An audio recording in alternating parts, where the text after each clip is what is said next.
Wow. Hey, everybody. It's good to see you again. To all my friends out there in TV land who've been waiting patiently, thank you.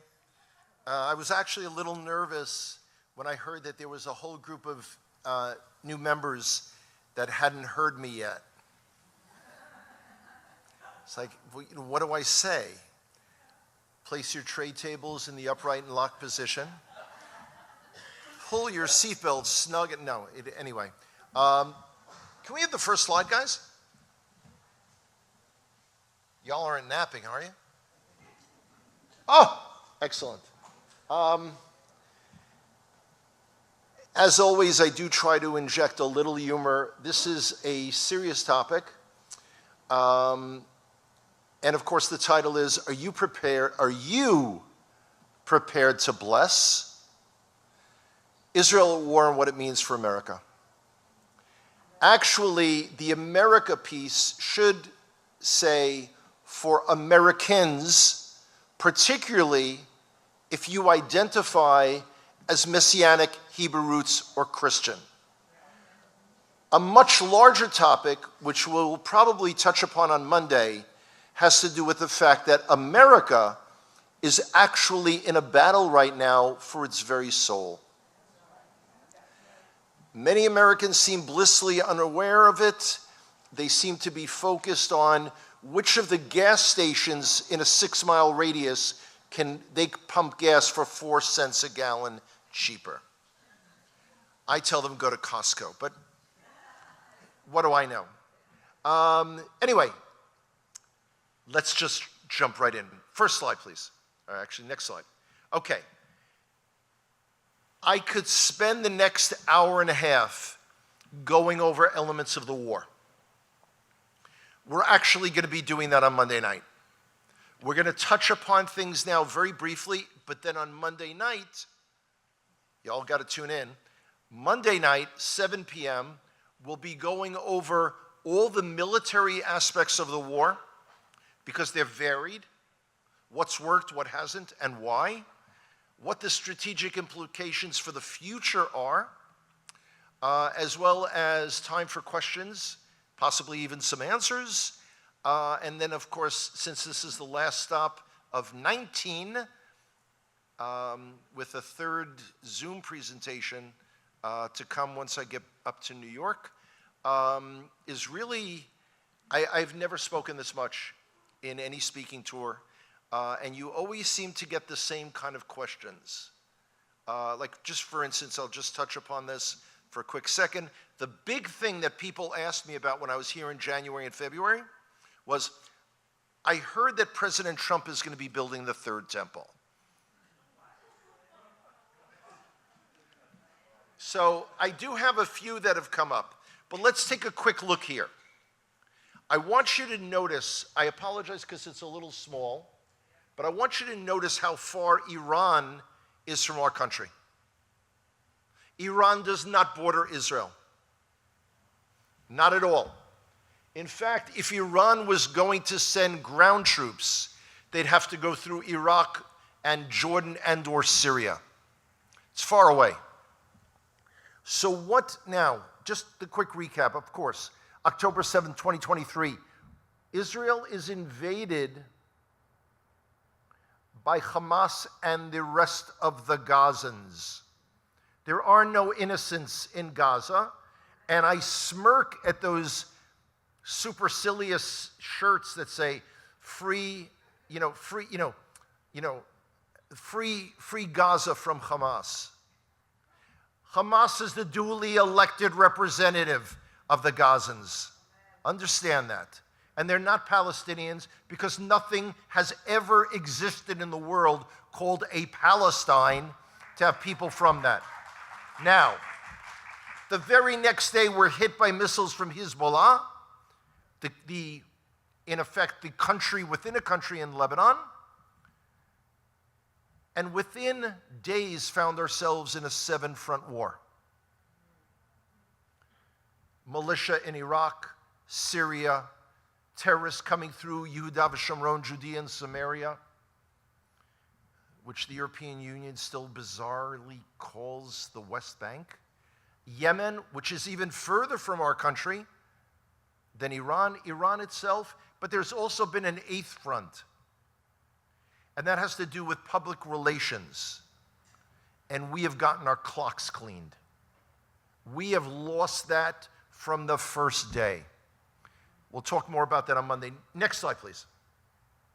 So Iran came up with this idea of creating a ring of fire, spending more than 2 decades and tens of billions of dollars to arm and prepare all the countries around us to wage war. So when we talk about Hamas, when we talk about Hezbollah, when we talk about the Houthis in Yemen, we're actually talking about Iran. It's one part of Iran or the other. Next slide, please. But we're going to pause for a moment and talk about something that's very different that has occurred in this war. It's the status of Jews outside of Israel. Violent anti-Semitism has reached a fever pitch worldwide. At the beginning, people say, oh, this is like, wow, is this as bad as it was in the 30s? It's much worse. It is considered acceptable on American college campuses today to openly call for the genocide of Jews with no ramifications. The university administration does nothing. The local, nothing. State authorities, nothing. Federal government, they're still in courts battling with the Harvards, Columbias, MITs. What they've been able to get away with barring Jews physically from entering the campus, from insulting, harassing, intimidating, and getting away with it. I may have mentioned this quote previously when I was here a few months ago. I don't know if many of you remember the Reverend Al Sharpton. Okay. With his fake Tawana Brawley story. Okay, you remember all that stuff. The Reverend Al was interviewed about a month into the war, and he said so, because this is when all of these encampments were popping up on college campuses throughout the country. Oh, by the way, was there anyone besides me that noticed that they all had these beautiful brand new North Face tents? The very best that Iranian and Qatari money could buy. Because this was all funded and all planned. So Reverend Al said that if it was any other ethnic, racial, or religious group that this was being done to, America's cities would burn.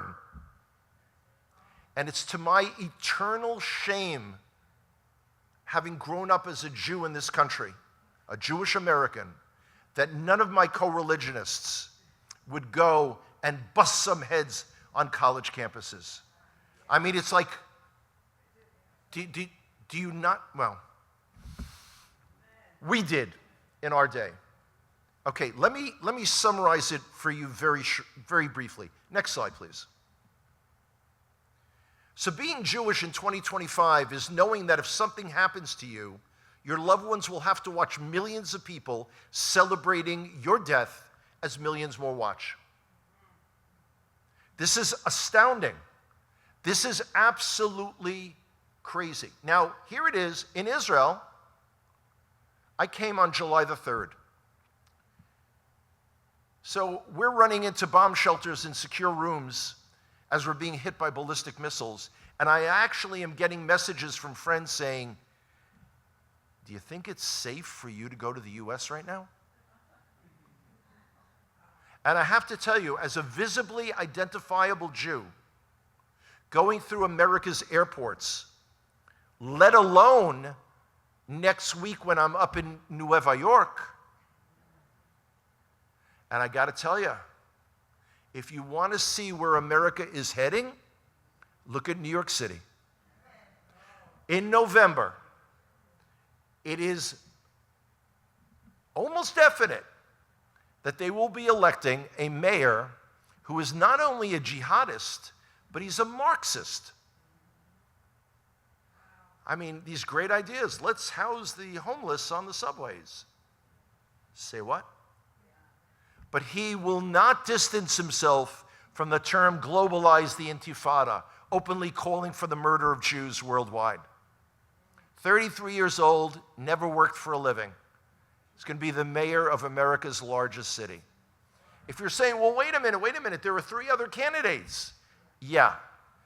He's got, Mamdani has 82% of the polls. I mean, Minneapolis is also about to elect a jihadist mayor, but this is New York City.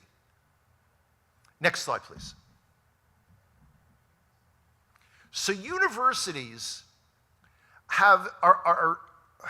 it's almost like the 70s on steroids.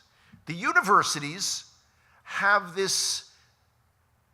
they're generating students who carry signs with slogans that they know nothing about. From the river to the sea. And they're asked, what river, what sea? Why does it matter? Excuse me? Why does it matter? I was in northern Iowa recently, and I saw where the Mississippi is. If it's the Mississippi River, people there want to know. River to globalize the Intifada, whatever it means, whatever. Doesn't matter. And people are all joining this bandwagon because it's no longer about information, it's about a narrative. That's why you have Gays for Gaza and Queers for Palestine. Seemingly unaware that there isn't a single Muslim country in the world that would not execute a gay man or woman. I mean, the joke, chickens for KFC. Or actually, I probably should have said Chick-fil-A. Have to honor the neighbor. It's unbelievable. So, at an earlier presentation last month, someone came over to me afterwards and said, that's why none of our kids be going to no colleges or universities. Now, I was going to correct the way he pronounced universities, but having grown up in the Bronx, I didn't think that, I should be correcting anyone's English. But it's an incredibly foolish idea that, you could shelter your children. But understand something. Everyone that's going to be in your Congress and Senate 20 years from now is on an American college campus. Shockingly. Your local political leaders, your doctors, your lawyers, they're all on university campuses. And you're ready to cede that, to step back and say, well, kind of is what it is. Next slide, please. One of my earliest memories from childhood, and again, I remind you, I did not grow up in a religiously observant family. So Saturday mornings was the day when my mom, who worked full-time, would clean the apartment. And I remember sitting in the living room, watching her in her house dress, vacuuming the living room, of course, while smoking a cigarette, because that's what you did in that era, listening to the 33 LP. Now, by the way, if there's anyone listening to this who doesn't know what I mean by a 33 LP, once upon a time, we had big black CDs, and they went on the record player with a needle.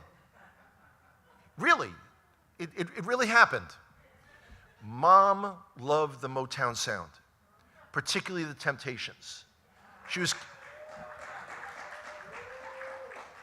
I've never said anything here at Beit Tehila as popular as that.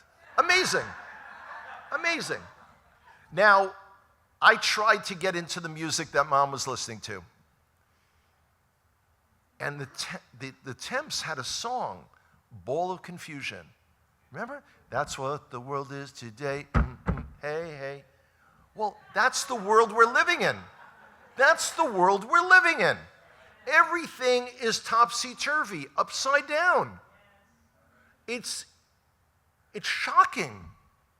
I go to lay down at night, hoping there'll be a little bit of sleep, and I'm saying, well, you know what? At least tomorrow, the news won't be as bad. And then I get up, and it's worse. Next slide, please. So understand something. We're swimming in a sea of information. while simultaneously drowning in ignorance. Our cell phones that we all carry are a more powerful computer than the United States government had when they sent men into outer space. People look up everything. They hear a lyric in a song, and they pull up every cover band. I mean, that happened to me recently in a restaurant in Iowa. The people that were hosting me were joking with the waiter, who was probably all of about 19, about Leonard Skinner, Simple Man. And, all of a sudden, my host begins bringing up all the Deftones that covered it, whoever else covered. I mean, all of a sudden, everyone, information at your fingertips. People say, you know what?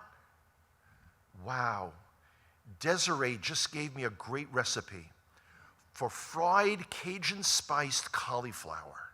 So I'm gonna, so everyone's looking up things. But in terms of basic facts, no one looks up, no one cares. It's the narrative. It's the narrative.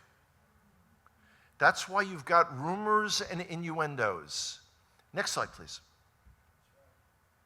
We're going to pause here for 1 second.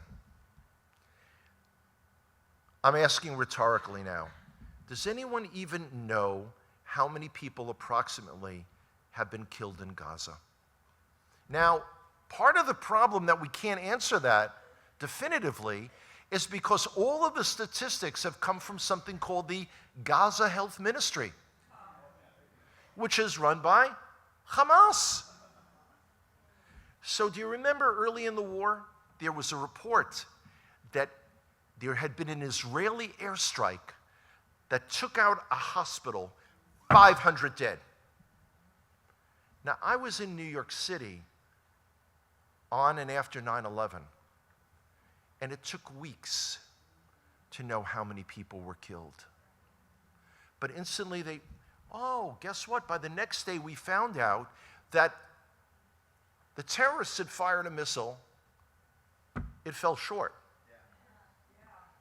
Not only did it fall short, but it didn't hit the hospital. It took out their parking lot. Oh, tough to park. No one ever took it back. No one ever said, 500 people weren't killed. Do you know what's even more astounding? So we think, by the way, that approximately 50,000 people have been killed in Gaza since the start of the war, of which the vast majority are combat age and are terrorist fighters. Authorities around the world, including the United States military, have stated that never has an army been as sensitive towards civilian casualties as the IDF. Okay? But you want to know something even more astounding? Do you know that there are more people in Gaza today than on October 7, 2023? As we say in Hebrew, ¿por qué? Why? How is that even possible? Because out of the 50,000 deaths, there's been 60,000 births. Wait a second. How could there be births? Isn't there a genocide? Is it possible that we Israelis are so incompetent that we can't even do a genocide right? I mean, it is so bizarre. But again, another expression that was popular when I was a kid, don't confuse the issue with facts. Doesn't matter. So, okay, President Trump, don't worry, I'm not going to speak about him. Where is he right now? He's hanging out with Vlad Putin. 3.5 years ago, Russia invaded Ukraine. How many people have been killed? Not only who knows, but who cares? Think about it. We hear that 1 million Russian soldiers have been killed. We know they're bringing North Korean mercenaries. How many Ukrainians have been killed? How many Ukrainians have had to leave as refugees? No one knows, but worse, no one really cares. But all eyes on Gaza. All eyes on Gaza. Well, take a look at Sudan, guys. 150,000 since April of 2023 have been killed. 11 million displaced. 26 million facing acute food shortages. Why do you not hear about that? Why are there no demonstrations on college campuses? There's a stupid expression, but I have to share it because it answers why not. No Jews, no news. If you can't blame a Jew, who cares? Yemen. Assad, when he was dictator of Syria, killed 450,000 of his own people. And recently, by the way, has attempted a genocide of Christians and Druze, D-R-U-Z-E, in southern Syria. And out of the entire world, the only country that did anything about it is Israel. Amazing. Next slide, please. This is something a few months ago. Do you remember this headline? The UN announced that 14,000 babies could die in the next 48 hours if they didn't receive aid. Now, by the way, there are no food shortages in Gaza. Millions of meals have gone, let alone the ones that Hamas didn't steal. Where does this come from? Where do these numbers come from? It seems another UN agency had done a report that said that if there would be a shortage of food, that 14,000 children after 1 year might suffer malnutrition. But this is such a sexier title. This is so much more dramatic. And another way to demonize the Jew. And we have seen a demonizing, I don't even know how to say that, I'm sorry, of Jews that we haven't seen since the Middle Ages. Tucker Carlson, Candace Owens, talking about blood. Like, you'd swear the next story that they're going to cover is Passover is approaching. Jews will be slaughtering Christian children and taking their blood for the matzah. I mean, this is 2025. This is no longer the Middle Ages. Next slide, please. It was never, ever, ever about anything called Palestine. That's the thing that's astounding. Now, one of the things that I noticed, and I believe I mentioned it here in the past, was the war broke out on October 7th. The very first demonstration against Israel demanding a ceasefire was October the 8th in Times Square, New York City. And I pointed out to people that this had to be planned in advance.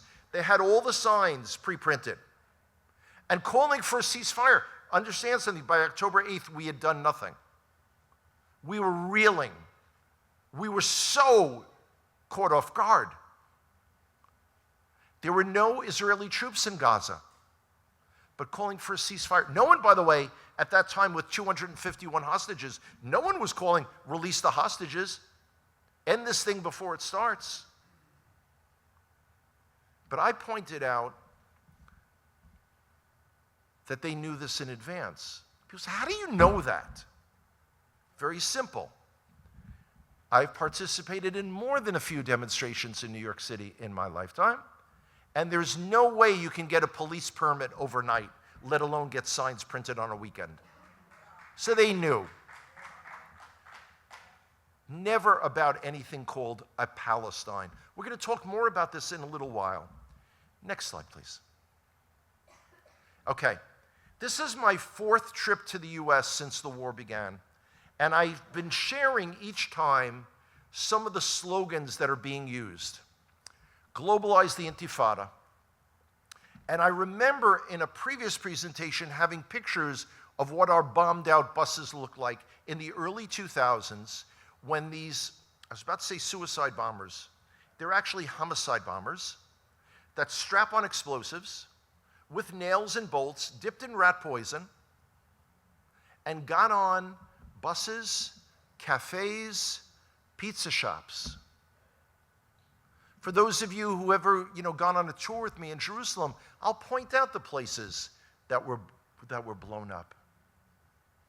Okay, understand what this, so globalize the Intifada. So people think like, well, it's just a slogan. It's just a slogan. Really? So 2 Israeli embassy workers are shot dead in Washington, D.C. By the way, interestingly enough, they both were Messianic. Interestingly enough. Boulder, Colorado. People marching peacefully for the release of the hostages. They're firebombed. 1 woman is killed, several others injured. And there are a lot of people that when they hear this, they're like, yeah, but it's the Jews, It's kind of like, it's not us, it's the Jews. Yeah, Lexington, Kentucky. Not long ago, a guy shoots a state trooper, goes into a church, kills 2 people, wounds several others. They put a picture of this guy in the newspaper. He's wearing a kufi, a Muslim head covering, and a kafiyah, the terrorist scarf, around his shoulders. He's a convert to Islam. Somehow the local and state police in Kentucky cannot find a motive. And I just saw something on social media yesterday.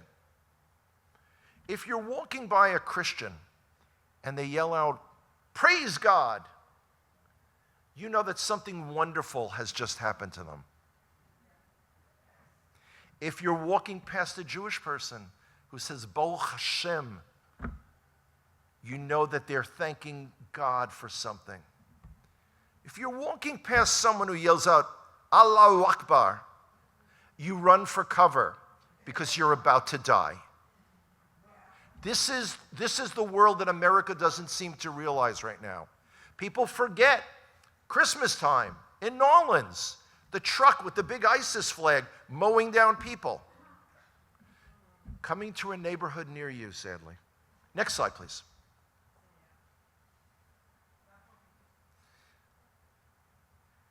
This one makes me want to have a stroke.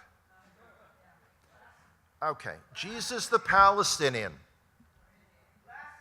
Now, understand something. Not only is this identity theft, but the ramifications of this are dramatic. Now, what do I mean by that? Let me be very clear. And Alexandra Ocasio-Cortez, congressional representative from New York, said in December, well, of course Jesus was a Palestinian. Of course he was. And by the way, the next thing that follows that is, not only was he a Palestinian, but of course he was killed by the Jews. Now, this may confuse you, because this may not look like Yeshua, Jesus, that you think. Now, I know what he looked like. Okay, now some of you, and I'm sure some friends that are watching this online are saying, well, of course, because you're that old, Hanoch, you remember what he looked like. But there's actually another element to that. I grew up in an Irish Catholic neighborhood in the Bronx, which is why I am still socially awkward, because I didn't have friends. This is why, and in a few moments we're going to talk about music. Music's going to come into with one of the slides, and I'll have to explain a bit more. But understand, when I used to go down to pay the rent for my parents every month to the superintendent, their children went to OLR, Our Lady of Refuge. That was the Catholic school over here. The Catholic school 2.5 blocks away was Our Lady Queen of Martyrs. And you could tell the two schools apart because of the plaid pattern that the girls wore. Each of them, their uniforms were different. But they had a calendar, and on the wall, I saw what Jesus looked like. I did. Stringy blonde hair, chiseled angular face, piercing blue eyes. Actually kind of like kind of like David Bowie. Now, I'm glad at least that they have a dark hair and a beard. But Yeshua was a Jew. It's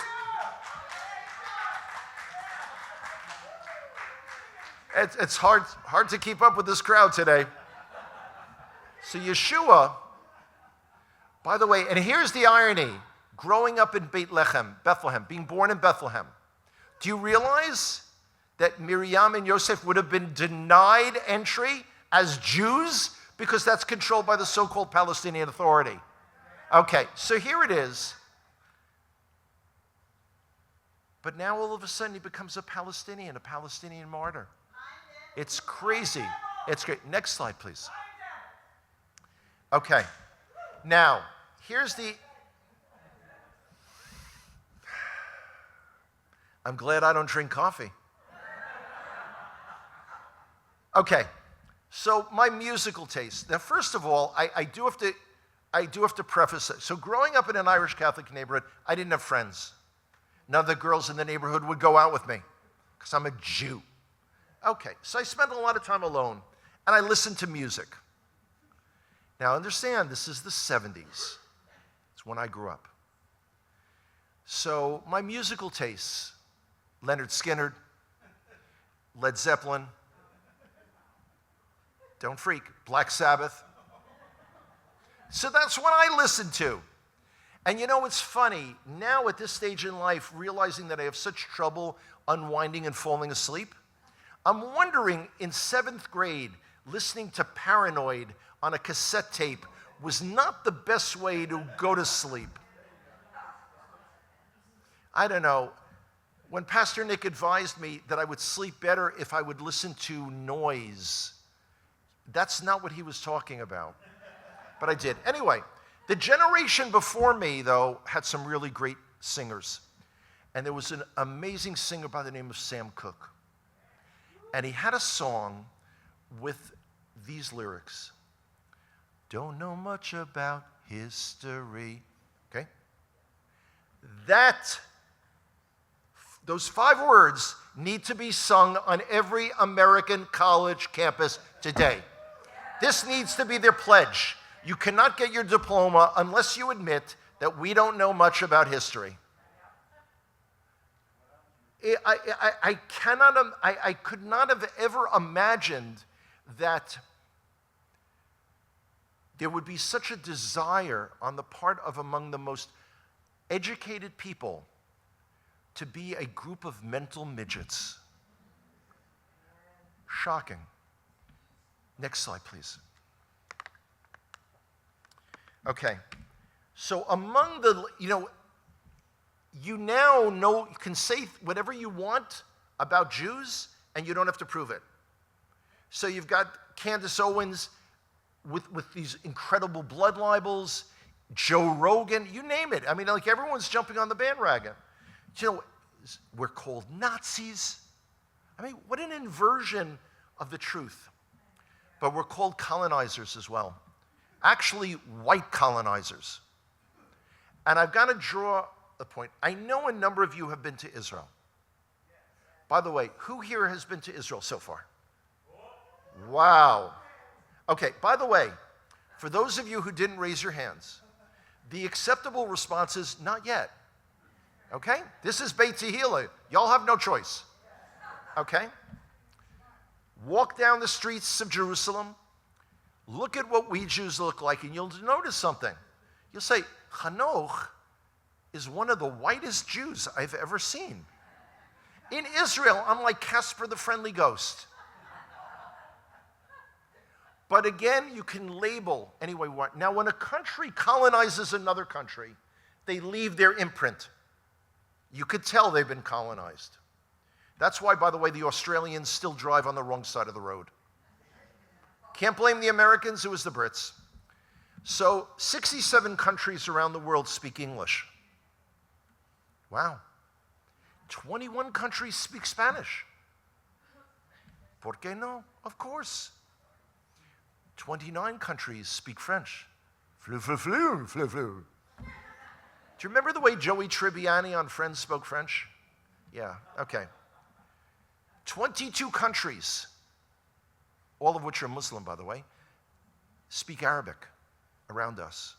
But understand something. Remember, according to the world now, having a Jewish ethno-state is racist. So around Israel are 22 Arab Muslim countries speaking Arabic. And by the way, go to Saudi Arabia and tell them you're a Christian or Hebrew roots or Messianic. Go ahead, I dare you. Like that old commercial with the battery. Go ahead, I dare you. Not going to happen. But one Jewish state, we have one state in the world, one country that speaks Hebrew. But we're the colonizers. Think of it for a second. That means there are 1 billion Muslims around the world that are terrified and have to be protected from us 7.5 million Jews. Come on now. Next slide, please. Okay. Genocide is thrown out all the time. But genocide, the definition is the deliberate killing of a large number of a particular nation or ethnic group with the aim of destroying that nation or group. Understand something. Had Israel wanted to eliminate every single man, woman, and child in Gaza, we could have done it in 72 hours. Air power alone. But again, don't confuse the issue with facts. It's obvious, but people ignore it. Okay, see, it's interesting. I read the time wrong. It's actually 1:56 p.m. I thought I had another hour and 56 minutes. And don't I know people back there in the media team? I thought I did. And you know what's funny? You don't see them. They're going like this now. I'm just teasing. Next slide, please. Okay, we're told that Zionism is wrong. Now, again, I've done this here before, but we're going to do it again. What does Zionism mean? The land of Israel belongs to the people of Israel. It's a crazy pants idea, I know, but it came from the big guy. This is Hashem's idea. This is God's idea. Now, it's interesting. I'm going to point something out. Pastor Nick teaches a lot about Judah and Ephraim. Every other Jewish speaker that you would have, or when you're in Israel, ask them about a definition of Zionism. They will tell you the land of Israel belongs to the Jewish people. It's not exactly what I said. People of Israel. Because I recognize that there's a large part of the family that's still out there and will be coming back as part of the people of Israel. By the way, that's not among the most popular things I've ever shared. But it could be worse. I could be telling you about our prime minister, but I'm not going to. Okay, so all Zionists out. Okay? We're not against Jews, we're against Zionists, which is why they demonstrate in front of synagogues. Huh? Why random Jews are beaten up and spit upon. Next slide, please. Many of you know, many of you who I've known now for years know that if nothing else, I'm known for my subtlety. No? Okay. I've got to put this right out here. If you've ever asked what you would have done in the 1930s and 1940s, now you know. Those people say, I would have been like Corrie ten Boom. I would have hid Jews. I would... What you're doing now, and we're going to go over a number of things that each and every one of us can do. One of them you're already doing. That's the emails to your congressional representatives, your senators in the White House. And I have to tell you, I've made these suggestions every place that I speak, and to the best of my knowledge, this is the only congregation that as a group actually did it. We need to do it again. But understand something, while we're talking about Nazis for a second, And what could be more emulating Nazis than decapitating children, burning families alive, everything that Hamas did, the mass rapes. You know, and it's amazing. We live in a world where, Me Too, except if you're a Jew. Then it doesn't matter. Then it's okay. It's resistance. It's, and I love the word occupation. Do you realize that as of tomorrow, August the 17th, Gaza has been totally independent for 20 years? August 17, 2005, Israel unilaterally withdrew from Gaza. Gaza's been totally independent. No one knows and no one cares because, again, it's the history thing. But one point, even during the Shoah, even during the Holocaust, there were Germans that saved Jews. Not many, but there were. Has it dawned on you that in 2 years in Gaza, not a single Gazan, not one, has helped an Israeli hostage? We had a hostage that escaped for 4 days and was trying to hide. They turned him back in. The government of Israel offered $1 million in passage to any other country. No takers. Next slide, please. Okay, let's turn to Scripture. Because now it's showing that I have 2 hours and a minute. I will bless those that bless you. I will curse those that curse you. Sefer Bereshit, the book of Genesis. Everyone says, yes, I bless Israel. I bless the Jewish people. Of course I do. I go into my prayer closet. By the way, years ago, people told me that. I had no idea what a prayer closet was. It's not a term that we use. It's not simple. Next slide, please. What does it even mean to bless? It has to involve action. And I'll give you an example. Actually, it was a Beit Tehila tour. We were on Har Bracha, the Mount of Blessing. And Tommy Waller, the amazing visionary behind Hayovel, was speaking to our group. Some of you may have even been there. And Tommy said, when we Christians pray, he said, we step back and we look up. We prayed, deliver. Waiting. He points out the window at the Jewish community of Har Bracha and says, however, when the Jews here pray, they then go and pick up a shovel. Prayer has to involve action. Don't tell me you're blessing Israel and doing nothing. There are things that we can all do. Part of it is the lettering. The other part is sharing this congregation. Giving flyers to your friends and neighbors. Come to Beit Tehila. We're having a special thing, for Rosh Chodesh. Okay, they won't know what Rosh Chodesh is, but the new month, the new moon, whatever it is. We've got to grow our numbers.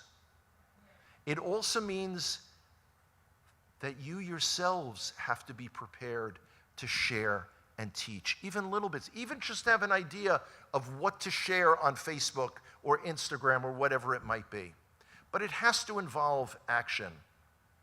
And and even the term bless doesn't even mean what we think it does.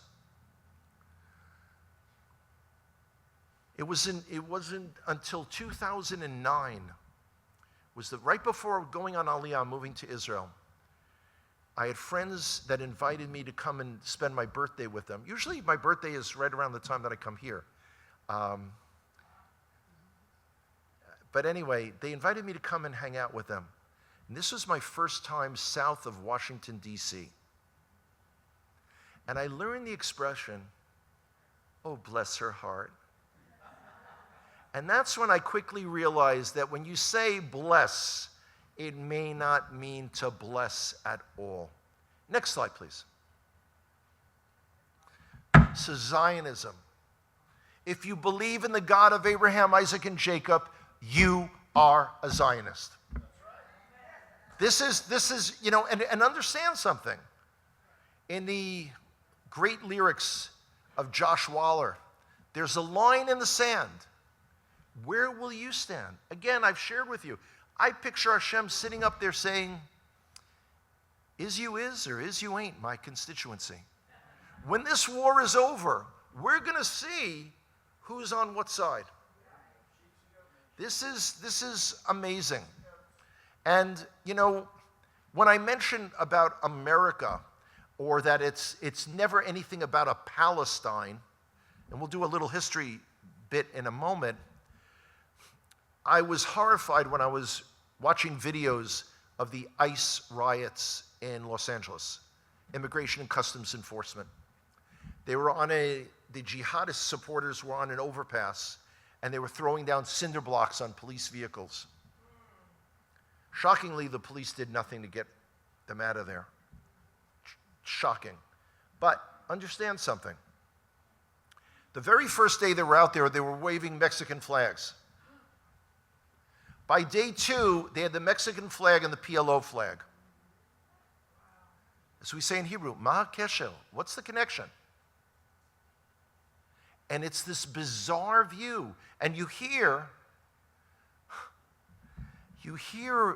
Marxist terminology that I hadn't heard since the 70s. Restore the means of production to the people.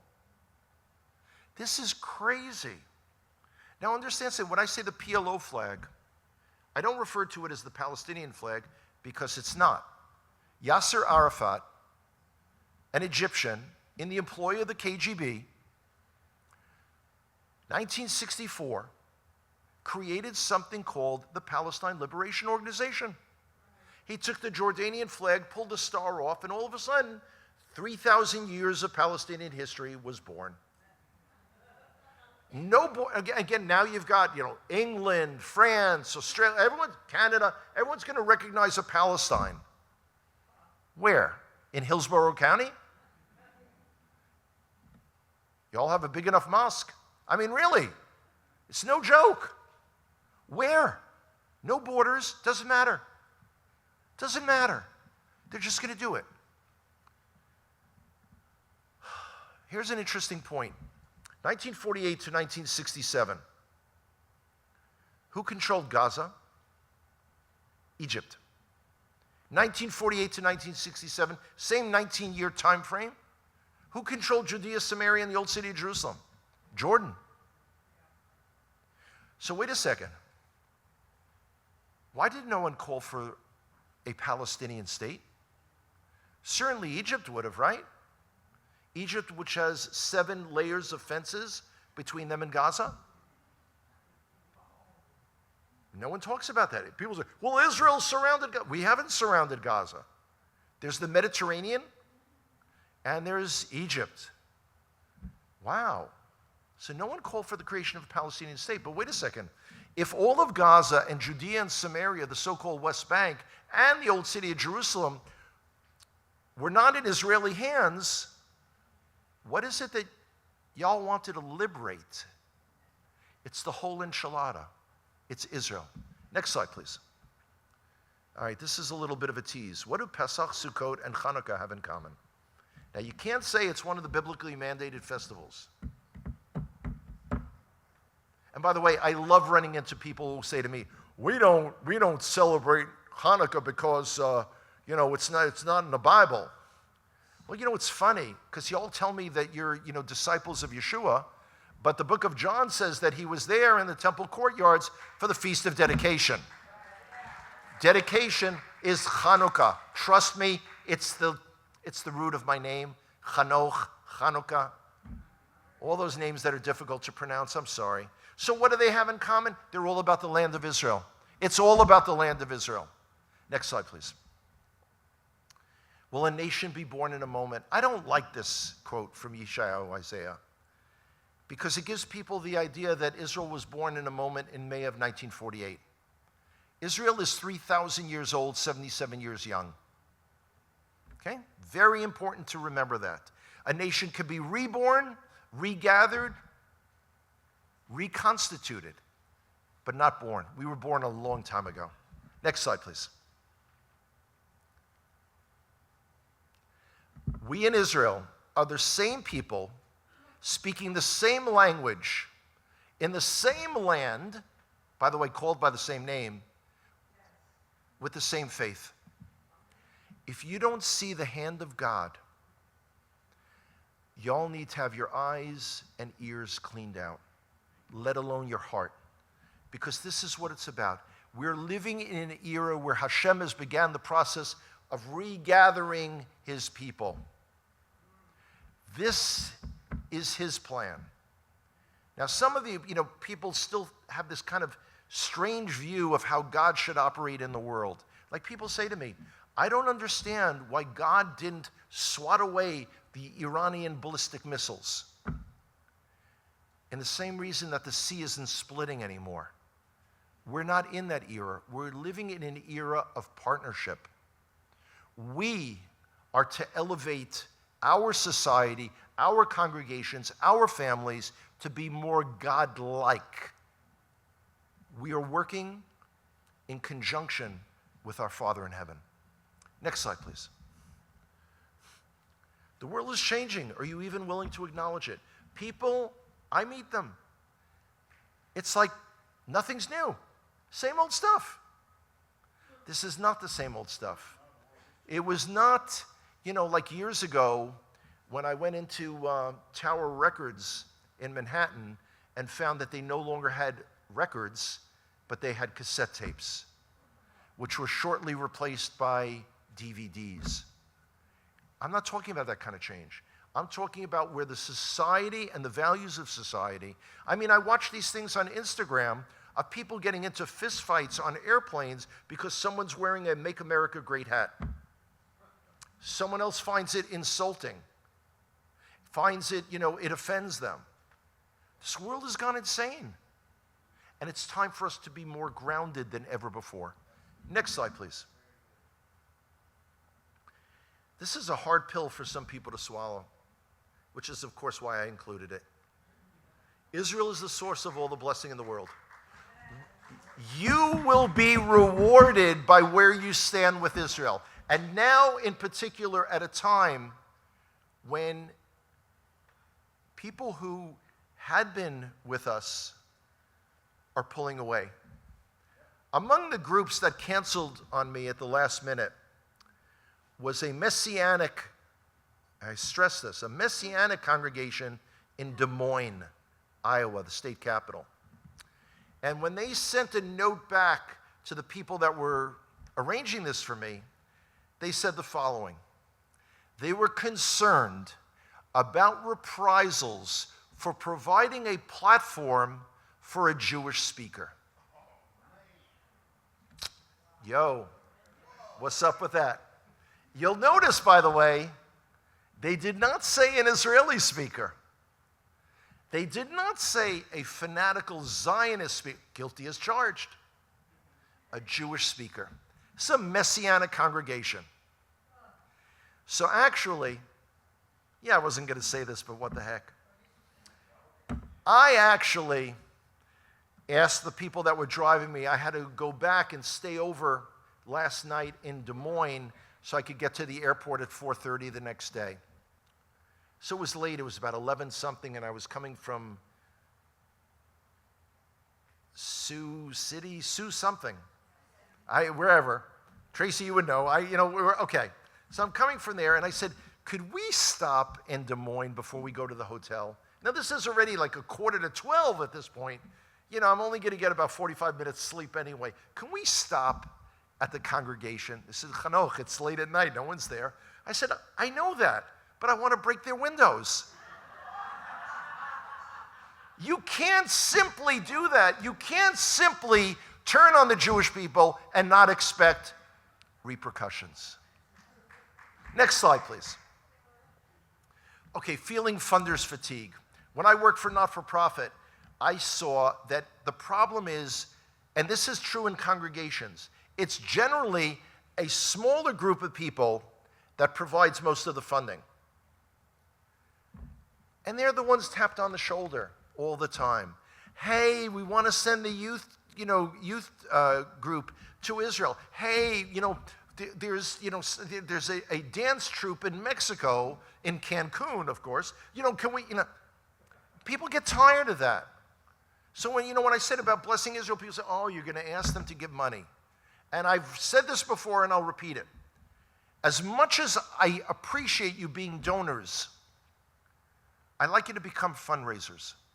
Each and every one here knows someone, a friend, a neighbor, a relative, someone you run into at Costco, whatever it is, who has a heart for Israel.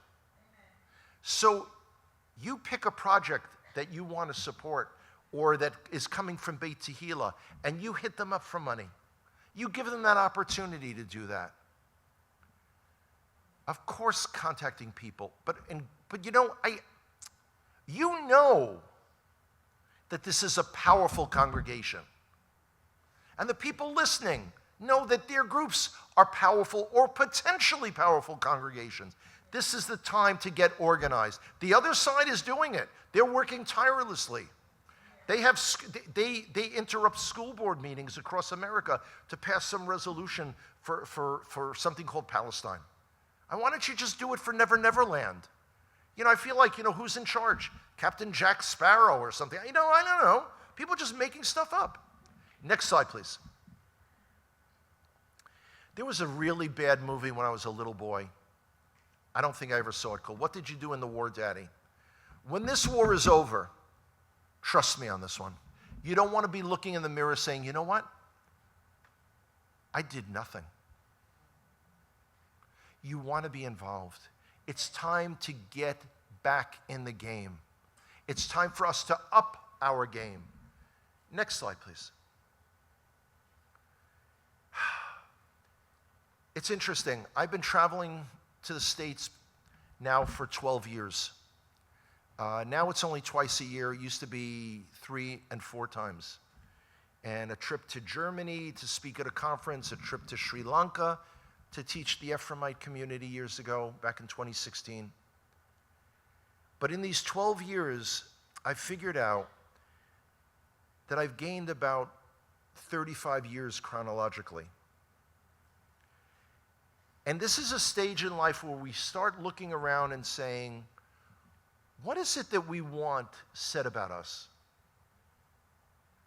And when I've thrown it out, I actually had someone heckle me and say, what do you want to think about yourself? And that's actually pretty simple. I want, after my 120 years on this earth, people to say, Hanoch did everything that he possibly could for the restoration of all of Israel. That's, and people say to me, wow, what are your hobbies? Do you go hunting? Do you go fishing? Neither of those are things in Israel. Just by the way. Do you follow American sports? No, I have no hobbies. My hobby is Israel and the people around the world that love us. And I got to tell you, that number's a lot smaller than any of us ever thought. And then you go and you read the Tanakh, the Hebrew Bible, and you read the term remnant. None of us had any idea that a remnant was as tiny as it is. Next slide, please. Education. Education is the key. Pastor Nick told me, well, there's a membership class. Thank God. Because people come in, they hang out, nice people, good food perhaps. Yeah, it's cool. What does the group stand for? You need to know. You need to be involved. And I was interrupted at a presentation a few weeks ago because I made a reference in terms of Mamdani, likely to be the mayor of New York. I mentioned, can you believe that 24 years after 9/11, New York is about to elect a jihadi for mayor? Now, jihadi is someone who supports jihad, holy war. This is not a euphemism that I'm saying for a Muslim. Okay? This is what he supports. People came over to me afterwards and said, you didn't clarify what you meant by 9/11. The seminal event of modern American history, the reason that America was in Iraq and Afghanistan, and by the way, just a quick reminder, it's out of sequence, so I apologize. Every American casualty in Iraq and Afghanistan can be traced back directly to Iran. The IEDs, all of the munitions, all of the tactics, all of the training. And I'm also old enough to remember 1983, when 241 American servicemen, mostly Marines, were killed in their barracks in Beirut through Iran and their proxy of Hezbollah. So we in Israel are fighting a battle currently on behalf of the entire Western world. Next slide, please. Boom. Okay, I know you guys have your own tour, but this is watched by other people. So bear with me for a minute. Mike Clayton and I have been doing the Connect Israel tour since 2014. We're going again October 19th through 31st. So if you can't make the Beit Tehila tour and you're ready and you've got your passport and you've got your money, because it's already late in the game, we've got our Connect Israel tour designed to connect you to the land, the people, and the God of Israel. Unique tour in that sense. We'll be going again next year. By the way, next year, Sukkot, in case you wanted to know, is early. It ends October 2nd. Have you never, I know that many of you did not grow up observing the Chagim, the holidays, the festivals. But have you noticed something? They're either early or they're late. Why are they never on time? Bless my heart, huh? Next slide, please. If you will it, it is no dream. Theodor Herzl. It's a great quote. There is no one in this room, no one watching online, no one that's going to watch this tape later that will say or can say, I'm too old, I'm too poor, I'm too tired.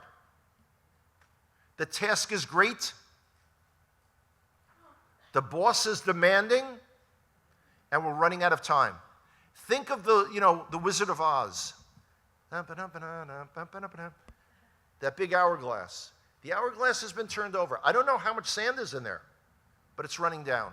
We each need to contribute more. We each need to raise our level. So what do? Next slide, please. I'm up on the Temple Mount. Many of you have seen the videos. So there I am in full prostration on the Temple Mount, which up to a year ago was illegal. For 1,955 years, we have not been able to do that. Now understand something. By the way, that shirt looks really familiar. Yeah, I have an extensive wardrobe. Not. Here's the amazing thing about this. We are pushing the edge of the envelope. People are losing their minds about all kinds of things. Hey, I heard the Eastern Gate is open. Not. Hey, what about the red heifer? You know what?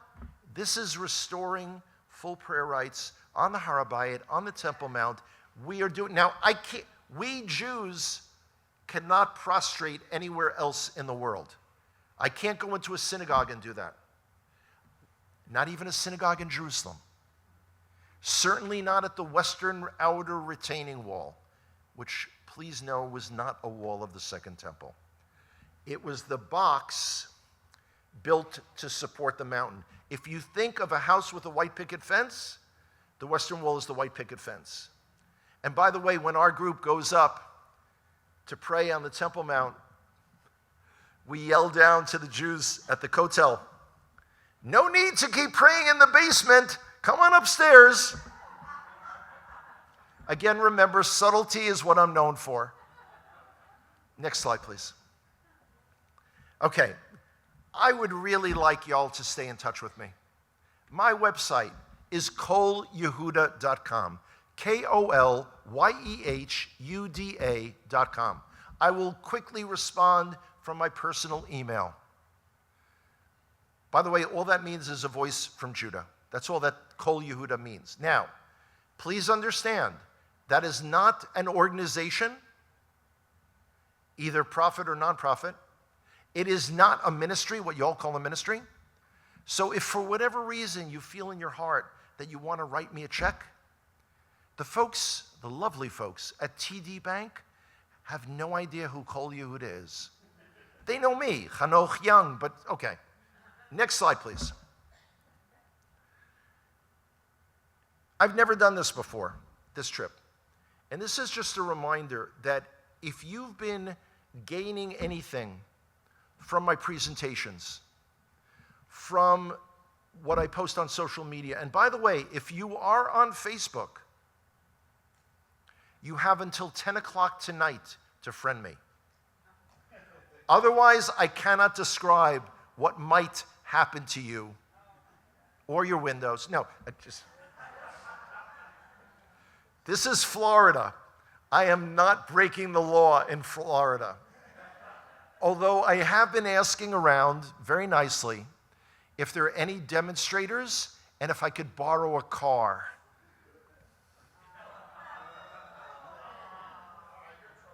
Anyway, so please stay in touch. If you'd like to partner with me, I would deeply appreciate it. I have never finished 2.5 minutes early. So what I'm requesting from the media team is I get this time back in the winter. I just got the okay. No, Monday I already have. Monday night, I usually, no, we don't go for that many hours. But Monday night will be a very interesting talk. And we're going to go over the military aspects. And I will be addressing a question that has come up repeatedly and seems to be a big thing in the Hebrew roots Messianic world.